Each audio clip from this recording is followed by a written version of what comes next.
Hello, everyone. Exactly, thank you very much. I'm going to start off immediately. Being a designer, for me, most interesting is looking into society, the subcultures within, what drives them, and what they drive for. But what strikes me most is political activism. Activism for our environment, activism for freedom, and activism for human rights. And if you look at this from a more holistic perspective, it's all about change. Change triggered through people.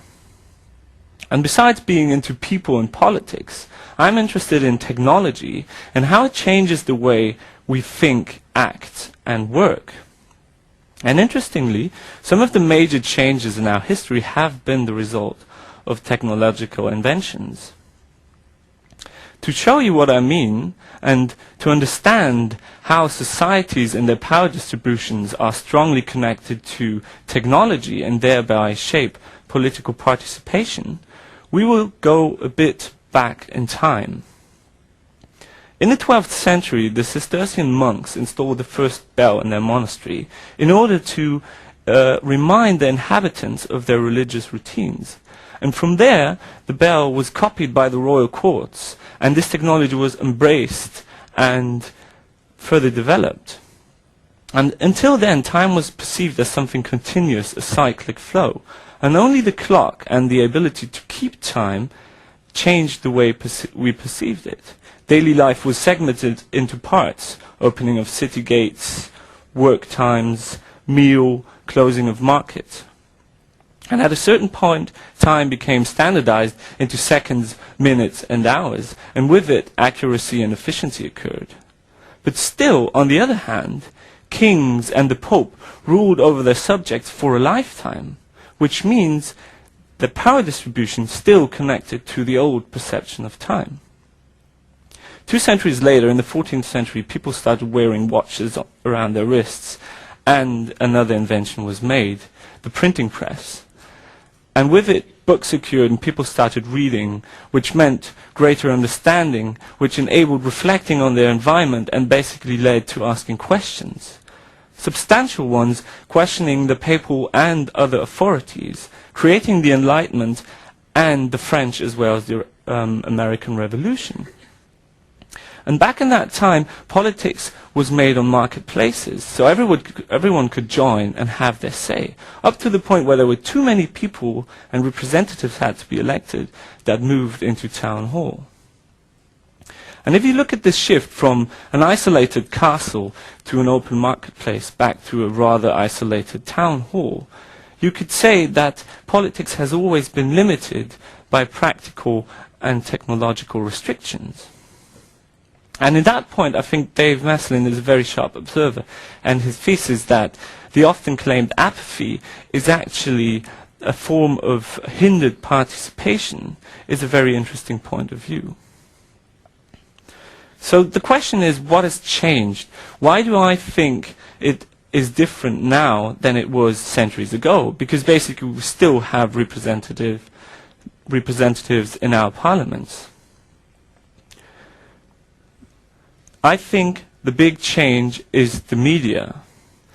Our society changing technology is the transmission of data. First via modems and now for everybody's smartphones. And you might say, well, the internet is still text-based. I watch movies and write letters. The only thing that has changed is that I use my computer or my smartphone instead of books and pen and paper. But referring to McLuhan, media aren't just channels of information. Of course, they supply the content of thought, but more importantly, they shape the process of thought. And in that respect, the internet has changed us a lot. It enabled a two-way communication, immediate response, and a global reach, replacing our linear information exposure, which we're used to from books and reading, by a network of information and unbundling content so that we are constantly processing snippets of information, pondering between information flows and hyperlinks and options, and creating a constant and parallel information exposure. So what does that mean for us? What does that mean for our society and the politics of our days?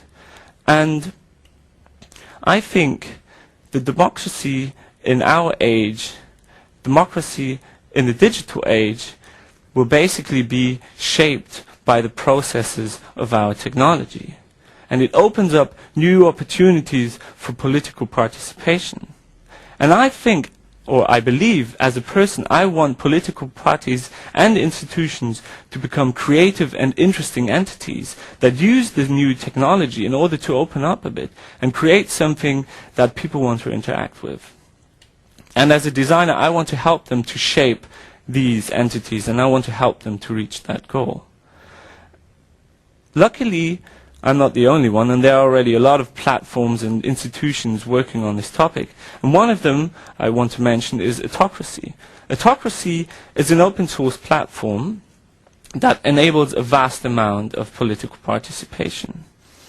And getting back to Dave Maslin once again, I think it was very interesting that he said new ways of political participation will always be collective, imperfect, and voluntary. So I want to share with you my vision of a collective, imperfect, and voluntary political participation of the future.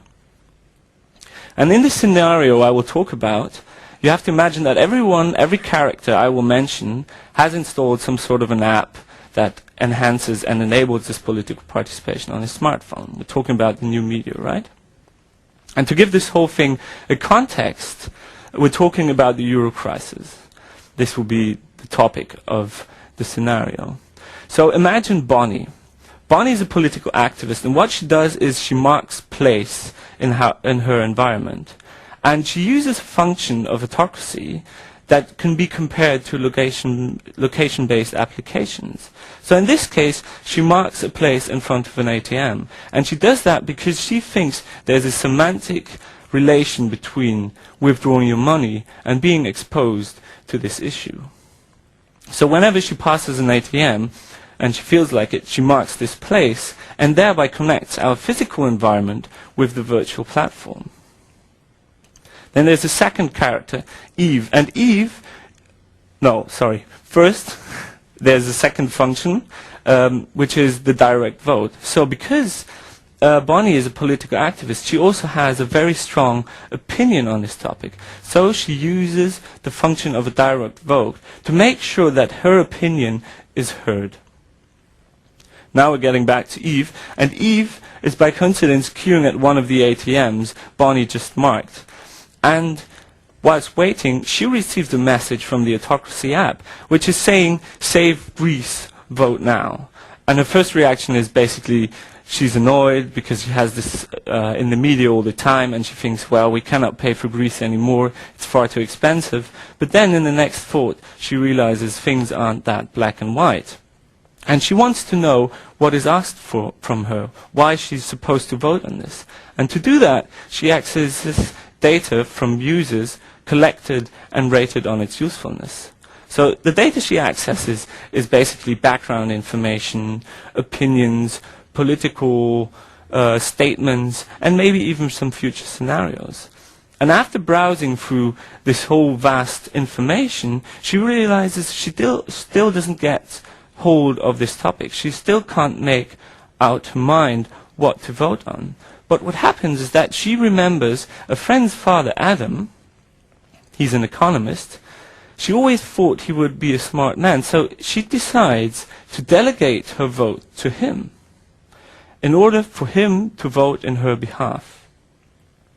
So Adam not only has greater influence because of the delegated vote, no, he also works on policies related to the Euro crisis with others.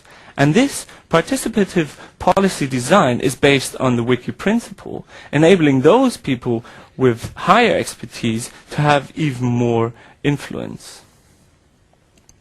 So if you look at all the opportunities a platform like Adhocracy can give to citizens for political participation, you have direct vote, you can motivate and remind your fellow citizens to participate in political subjects. You can delegate your vote if you're not that sure about the topic and what to decide on.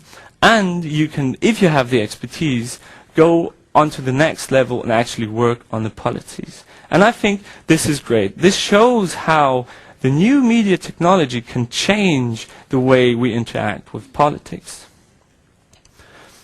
The challenge here is that ideas like these need to be implemented. Otherwise, they cannot be tested. We need to have prototypes. On the other hand, if we do not implement them, there will be no impact. And with no impact, people who supported it before will be disillusioned. And instead of taking down practical obstacles, we will build even more. So I think it is up to us to say that we want more political participation and that it is our right to influence decisions, and that we believe this technology is an opportunity to reconfigure the separation between us and them in order to create a new we. So what I'm asking from you is that whenever you have the opportunity to implement such a technology, try to do it and help such platforms to gain and grow, and whenever you use it, do it in order to create a new political society. Thank you very much.